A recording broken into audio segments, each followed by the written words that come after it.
Hello, everybody. We're looking at Unwrapping Pharaoh's lesson number 14, and it's going to talk about how Egypt was liberated, but just a quick dynastic review to tell you where we were. The 13th dynasty was only local rulers. The lower Egyptians were vassals of the Hyksos, or part of Upper Egypt. And the Hyksos are dominating these next few dynasties and really controlling Egypt. And so that's who is, the Egyptians are going to be liberated from. But then you get to the 14th dynasty, very weak, possibly not even a real established dynasty. Lots of problems that we talked about going on in there.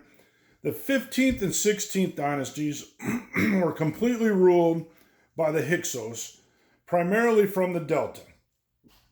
The 17th dynasty is ruled also in the south, and it was subject to the Hyksos overlord. So the Hyksos at this point were starting to lose some of their power, but still truly ruling and controlling all of Egypt.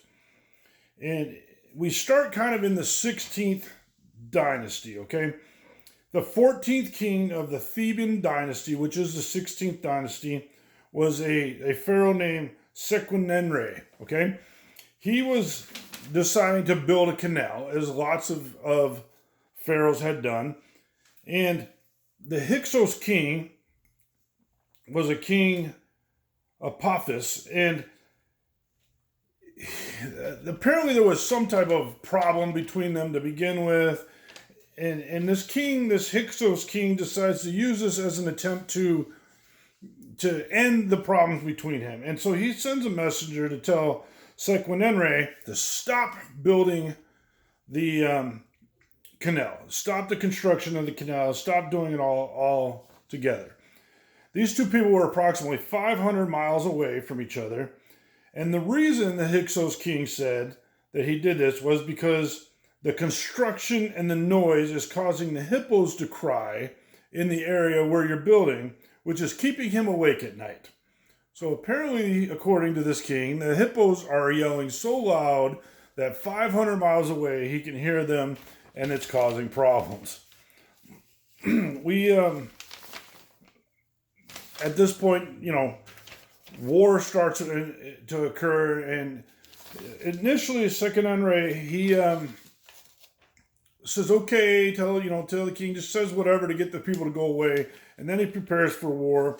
And we know some of this because when we find Sequenenre's body, currently now in a mummy in the Cairo Museum, he has 2 gashes in his head that they believe from battle axe, and he was partially decomposed before mummification, which led the historians to believe that he laid on the battlefield for a little bit of time before his body was recovered. And then we have Kamos, who was the son of Sequenenre.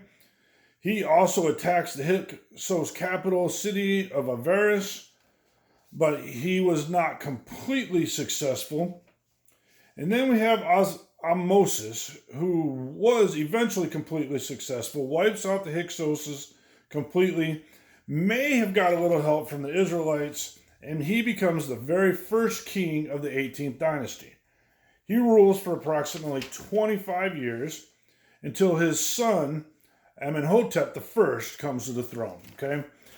And short lesson, but basically, the Hyksos ruled for a very long time. Sequenenre starts the war. He goes through his son and then his grandson, who eventually completely gets rid of the Hyksos. And then we're left with talking about Amenhotep, who was the son of Ahmosis. And Amenhotep was the very first pharaoh to abandon the pyramid burial system. He was the one who dug a tomb in the Valley of the Kings, and from there, other kings started being buried in the Valley of the Kings. And we don't know tons of information because we did find his body, but his mummy has never been unwrapped. And one of the ways they're trying to preserve is, not unwrapping him, but using modern technology, CAT scans and things to see what the mummy may contain. But that's the 18th dynasty and how it came about. Thanks.